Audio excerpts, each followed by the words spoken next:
Good morning. This is Dr. David A. Paget. This is World Regional Geography 1010, Section 98, spring semester 2021.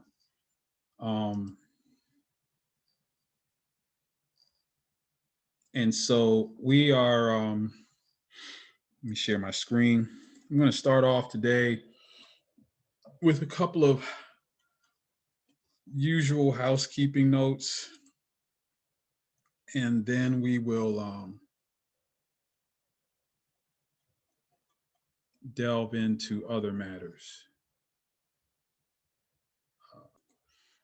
Okay, so let's take care of some housekeeping first. You notice there are 4 assignments posted. Your first assignment that's due soon is article review 6. So try to get the article reviews done. There are plenty of instructions to help you along the way. Perhaps on Wednesday, I will provide more detailed comments on the article reviews, but just continue to do those and submit them to the Dropbox. I am planning on having everything graded or being completely caught up on grading by April the 15th. That's the plan. If you have any specific questions beyond your midterm grades, just let me know. I think you should pretty much be well aware of where you are with the midterm grades. But if not, let me know. Okay, so there are 2 assignments for this week, but do not panic. Actually, well, there are 3, but nobody has to do all 3. Obviously, every week you have an article review due, so just keep that on your radar that article review 7 is due next Monday. But what we're going to do for this week is there are 2 assignments. Now, here's the Women in Water assignment. Notice that the Women in Water assignment is only for those of you who are not planning a career in teaching. So if you are not planning a career in teaching, then you'll do the Women in Water assignment. And the Women in Water assignment is here. There are video instructions. There are instructions in this Word document. Essentially, what you will do is be introduced to the concept of water supply in developing countries. I've mentioned or alluded to some of the issues related to obtaining water in developing countries earlier. I mentioned the struggle with getting water in Mexico City and how in other cities across Latin America and the Caribbean, water is becoming scarce. And I also mentioned how critical water supply is and water sanitation, how critical water supply and sanitation is to human health.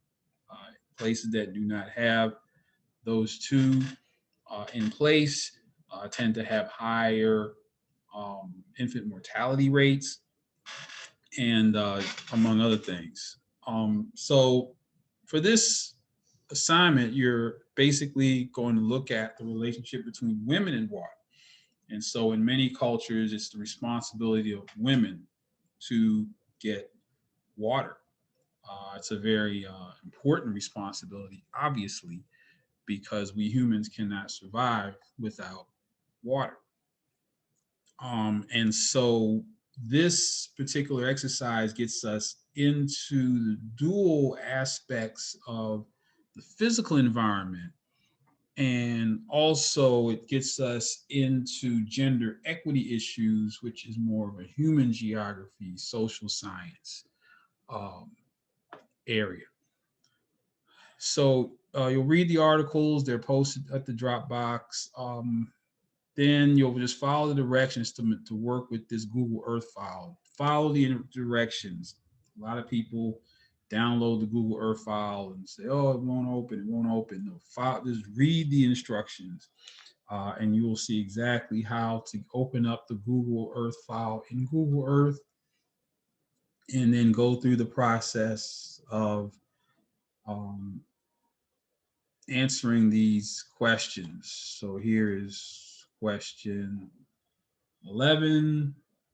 And you will write 200 words responses to each of the following. So there are 4 separate 200 word short answers. Please read carefully. You will have to provide textbook references or reference to the lecture recordings.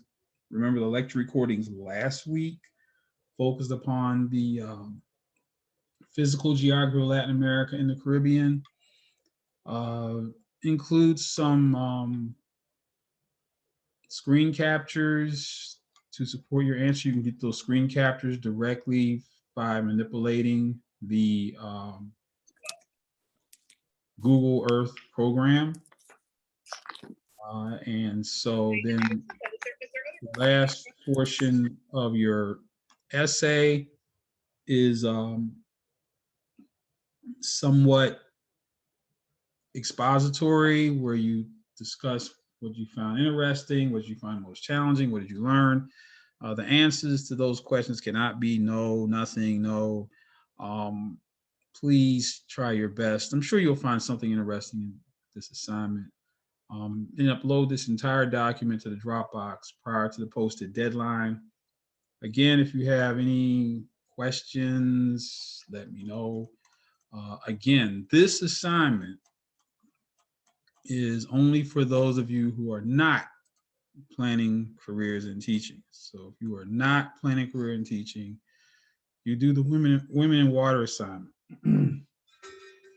Now, if you are planning a career in teaching,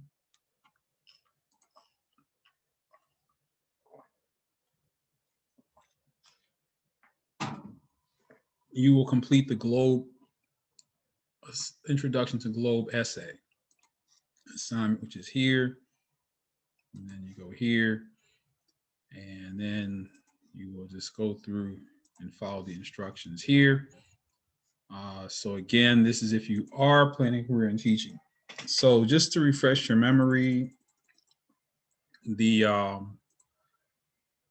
Global Learning and Observations to Benefit the Environment program, otherwise known as GLOBE, is a NASA-funded program that has as its primary objective improving science education at the kindergarten through 12 level. I am a GLOBE trainer. I've been a GLOBE trainer for 20 years. I train pre-service teachers or education majors and in-service teachers, professional teachers, in how to teach science better using the GLOBE protocols.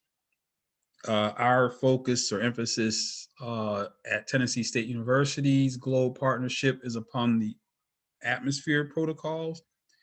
And so you, in completing this assignment, will familiarize yourself with the GLOBE program in general, the atmosphere protocols specifically, because eventually you will attain GLOBE certification.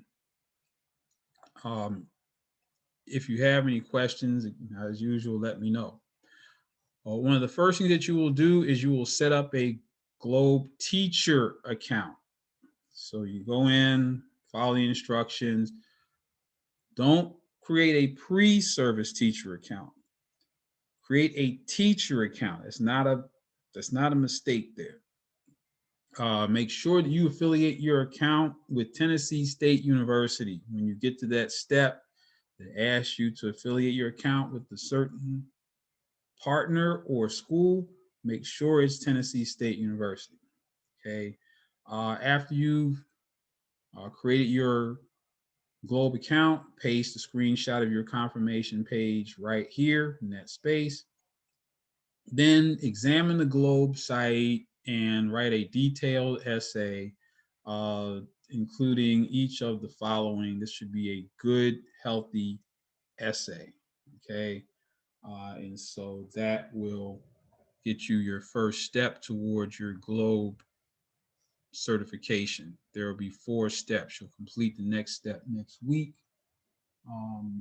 And then following week after that will be finals week, where you will complete your requirements for certification. So those are the assignments for this week. And let's jump right into this week's reading assignment. So I believe is in here. Okay, I'll have to go.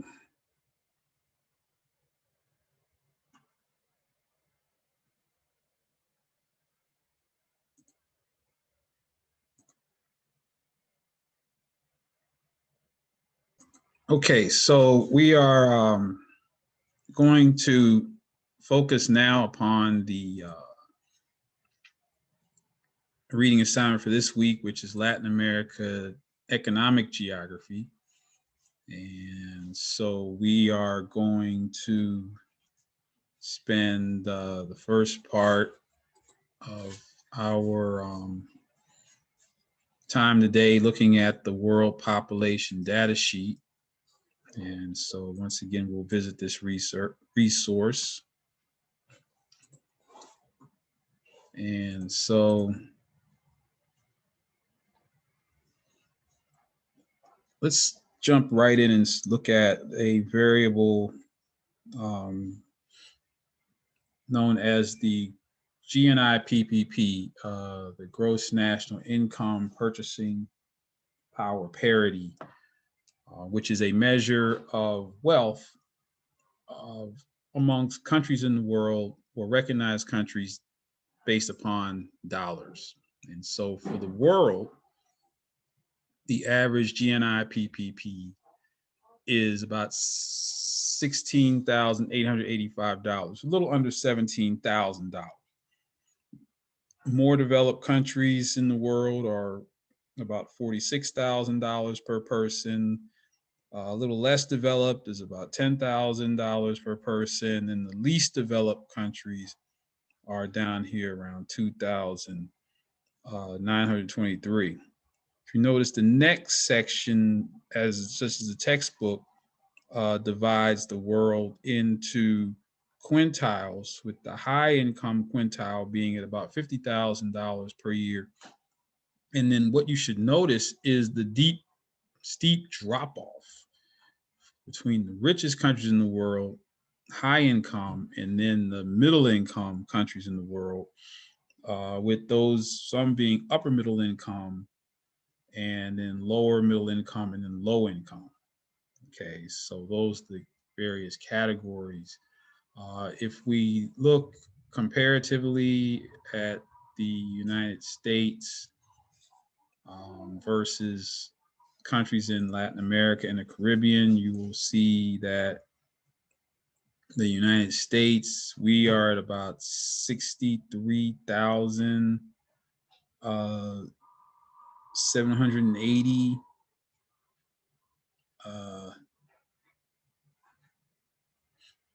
dollars per person. Whereas if we look at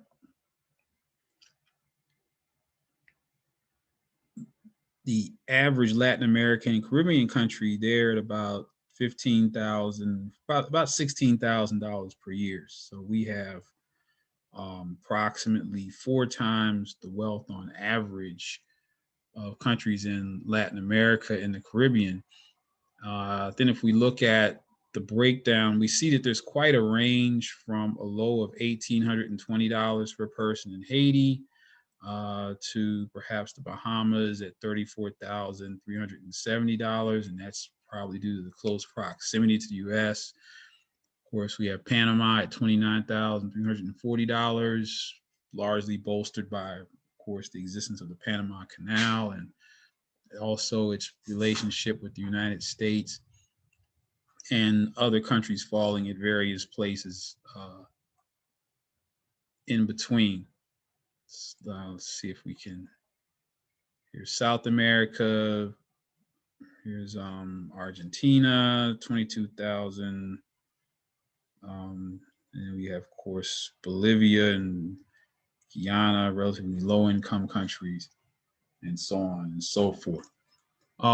So the question is, what programs, what efforts have been put in place to perhaps change the status of some of these countries from being low income into the higher income brackets so that they can provide the best quality of life for their citizens? Well, certainly there have obviously been and will continue to be efforts to improve quality of life through economic development in these countries. And so when we look at the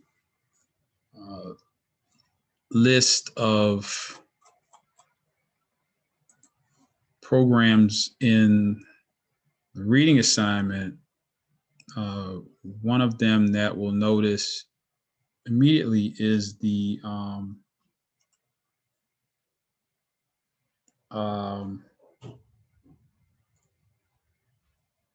Mexican maquiladoras program.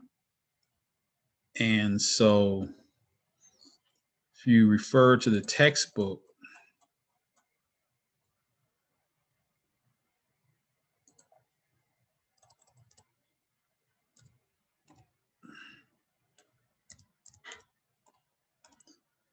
you'll notice the maquiladora program is referred to.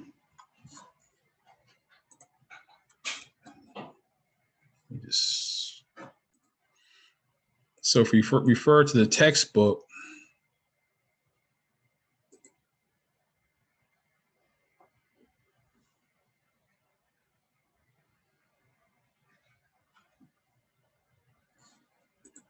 search for maquiladora.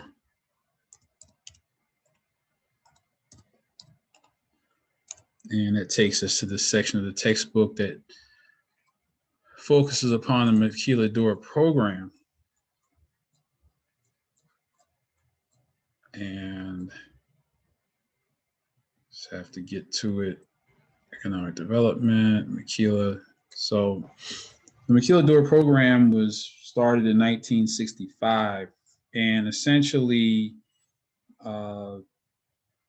it consists of factories, manufacturing facilities that were and are built along the U.S.-Mexico border, or approximately there. And so if we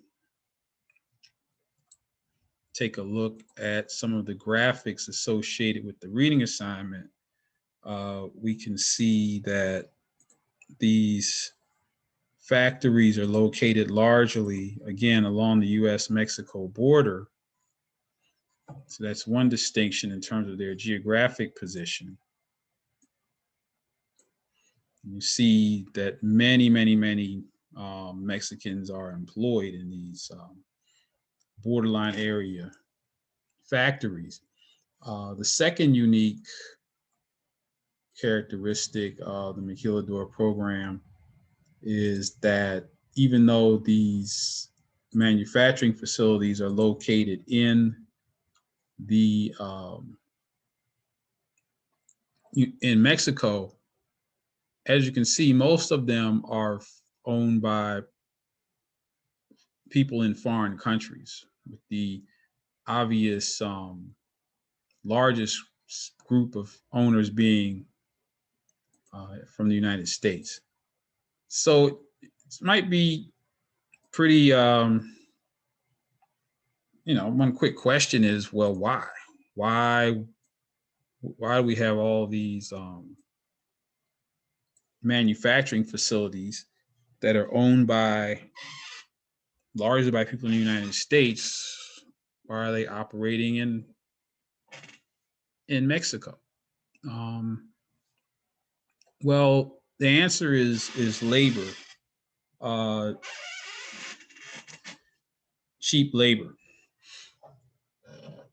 U.S. workers are expensive, and U.S. workers fought for decades through the formation of unions and through the institutionalization of federal laws to protect workers. There was a time when people working in factories were largely exploited. There was no 8-hour day. You went home when the boss told you could go home. There were no laws in place to protect children from child labor. So in some cases, very young children would work in factories in the latter part of the 19th century and even into the early part of the 20th century. There was no protection of wages. There was no minimum wage, even though we're still struggling with the minimum wage. You got paid whatever the factory owner decided to pay.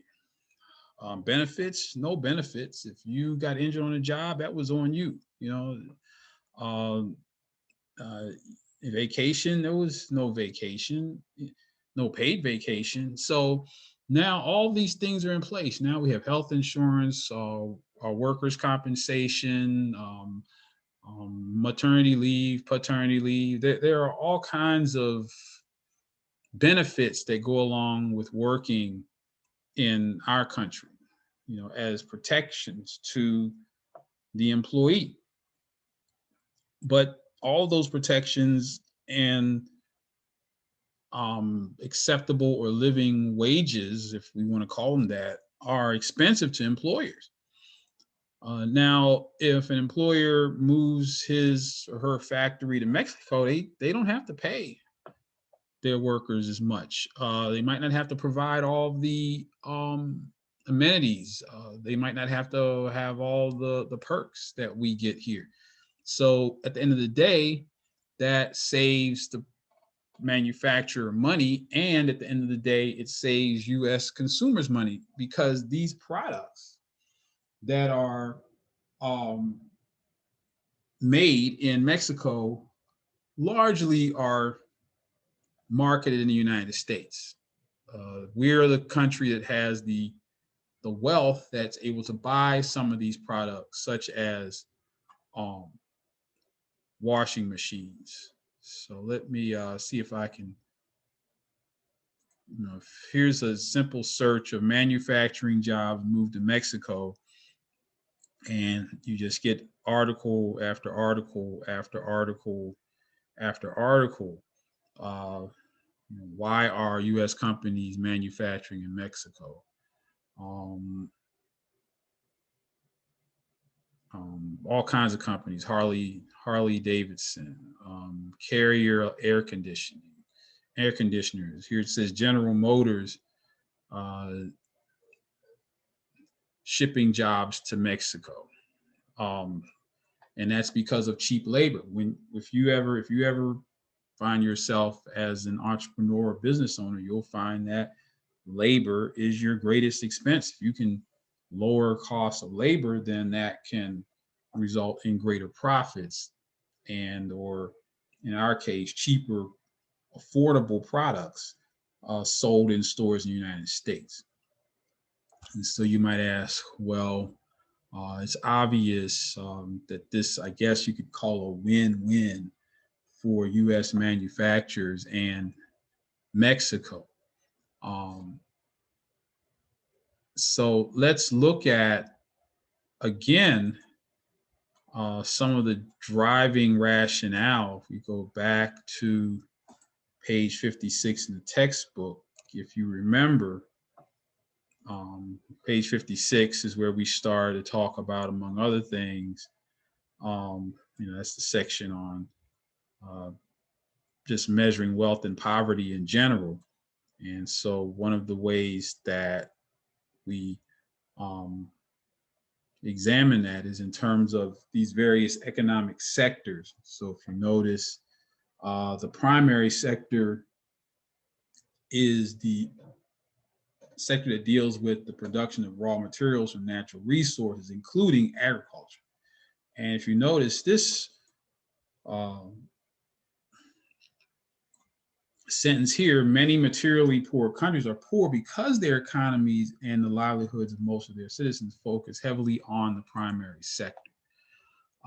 If we for instance, go to the CIA World Factbook and we look at a country such as Honduras, which is a relatively poor country, and we look at that country's economy, and we look specifically at the sectors that are dominant within its gross domestic product. Excuse me. You see agriculture being at 14.2%. If you compare that, let's stop there. Let's look at agriculture being 4.2% of the GDP. And then, of course, if we look at the labor force, notice that 40% of Honduras's labor force is employed in agriculture. If we compare that to the United States, we're going to find a significant difference.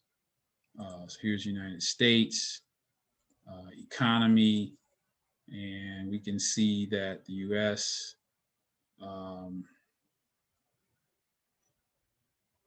GDP is only less than 1%,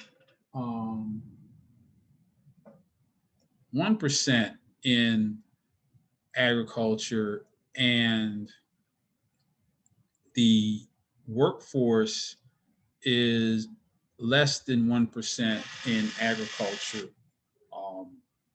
Mostly in the United States, we are dominated by the tertiary sector and manufacturing, which are much more lucrative or wealth building sectors. So countries in Latin America and the Caribbean are always trying to move out of this primary sector and into expanding the manufacturing sector, which is the main objective of programs such as the Maquiladora program in Mexico, expanding manufacturing, increasing wealth and gross domestic product, moving away from the primary sector. And you might ask, well, why is the primary sector of the economy so unstable, perhaps not really reliable? That is because the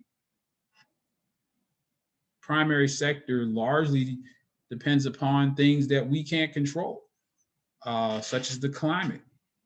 If there's a drought and it wipes out the pineapple or banana crop or sugarcane crop of Honduras and Nicaragua, or one of these lower income countries, that's going to take a significant chunk out of their economy. And there's nothing that we can do about that. There's nothing that we can do about the climate. It does what it does. And so it's difficult to predict. It's not something that once a drought happens, it's not like we can stop it. And so it's a very precarious position to be in, with the greater part of your economy being in the agricultural sector. So there's always this effort to transition away from the agricultural sector. Now, if you notice in the textbook, we go back and do another search for Maquiladora. Notice that the Maquiladora program is mentioned in conjunction with the North American Free Trade Agreement.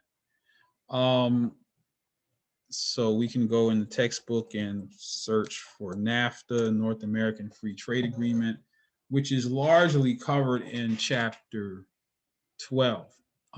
But the North American Free Trade Agreement, which is in flux at this time because the Trump administration made some changes to NAFTA. But NAFTA, or the North American Free Trade Agreement, is or was a trade agreement amongst the United States, Mexico, and Canada. So we're looking right now at the relationship between the United States and Mexico in terms of trade and commerce. And so one of the things that NAFTA did was it made it easier for U.S. citizens to establish businesses in Mexico and then ship goods and products into the United States. Prior to NAFTA, there were some protections in place against that. So, for instance, if a U.S. company decided to move to Mexico, let's say before NAFTA, and made a product, say a washing machine, that was equivalent in terms of quality to a washing machine made in the United States, uh, if that product was shipped from Mexico to the United States, it might be taxed heavily so that it would be competitive price wise with the United States product, therefore protecting those um, manufacturing jobs in the United States. NAFTA took away some of those taxes or tariffs, and so it made that easier to do. So you can easily see why NAFTA was seen as somewhat controversial, because it essentially, um, it essentially created jobs in Mexico that used to be people's jobs in the United States. Many people in the secondary sector or manufacturing sector in the United States lost their jobs, as we discussed in the last unit, how that manufacturing belt in the United States essentially went into decline, specifically because of situations such as the Maquiladora program and the North American Free Trade Agreement. So um, that's an argument against. And so here you see in the textbook, um, those opposing NAFTA asserted that the export of jobs hurts people here in the United States. Um, but those who are proponents of NAFTA say that it creates jobs. Certainly, jobs are lost in the secondary sector, but because there are more goods on the market being brought in from Mexico, someone has to transport those washing machines. Let's say that's tertiary sector. Someone has to have some form of accounting. That's tertiary. Someone has to sell, retail, sell the washing machines. That's tertiary sector.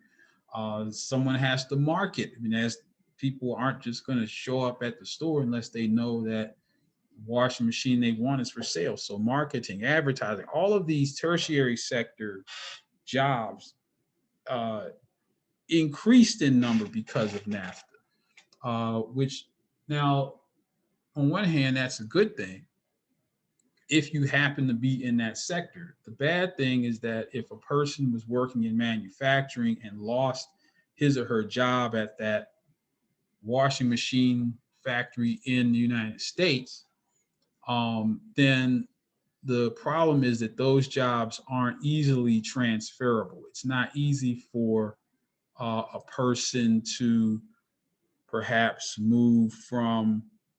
um, move from a manufacturing job into a sales job, or move from a manufacturing job into and become a truck driver and driving washing machines in a truck as opposed to making them. It's not easy to make that uh, transition.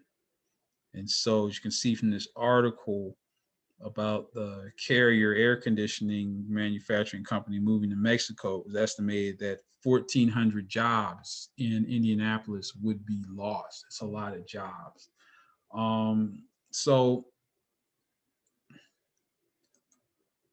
So therefore, those who are proponents of the North American Free Trade Agreement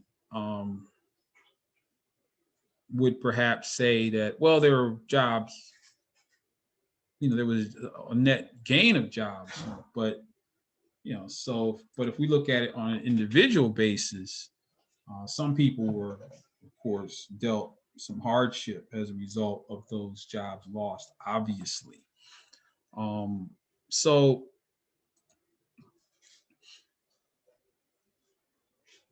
Another way that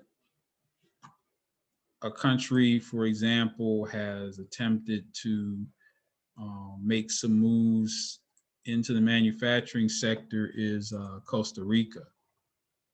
And so Costa Rica, as you can see from this article, the article is a play on words. So the article is entitled A Silicon Republic, whereas if you look in your textbook, there's a term Banana Republic.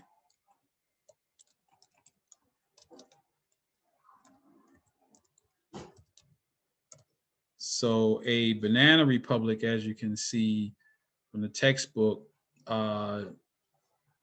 is a country that depends upon one or two export crops like bananas, or maybe depends upon pineapples, or just some, single crop. And so that status puts that country in economic instability, perhaps, being relying that much upon one particular crop. But in Costa Rica, the move went from bananas to silicon chips. So Costa Rica made a deal with Intel company about 30 years ago, and ever since then, they have transformed their economy. They have transformed their economy significantly, increasing their gross domestic product significantly, their exports by billions of dollars. And notice, in maybe just a little over a 10-year period, Costa Rica went from being very much dominated by agriculture to being much more dominated by industry, and therefore increasing and improving upon that nation's economic status. So this was a deliberate strategy for shifting away from the primary sector into the secondary sector, and therefore amassing increased wealth. So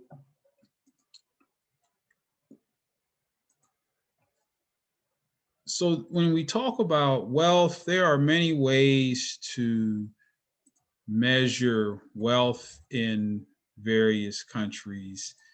And so we've looked at the gross domestic product, GNI/PPP per person, but we can also look at other variables such as the ownership of consumer goods.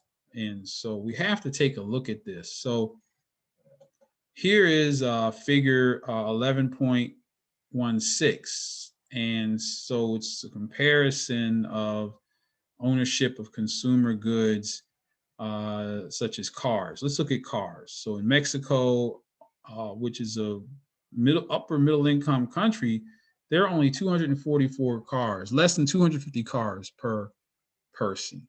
If we were to compare that to the United States, for instance,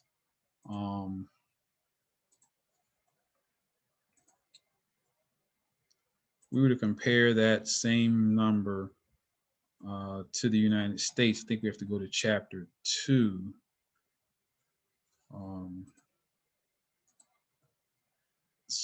You'll see that quite a different reality in terms of ownership of consumer goods. When we look at the United States here, where we have over 800 cars per 1,000 people in the United States. So Mexico, again, if we look at that same figure for chapter 11, or that equivalent figure in chapter 11, you'll notice that in Mexico, in Brazil and Chile, and these are not what we would call Mexico, Chile, and these other countries in Latin America and the Caribbean would not be considered poor countries by any means, but they have far less vehicle ownership than we do.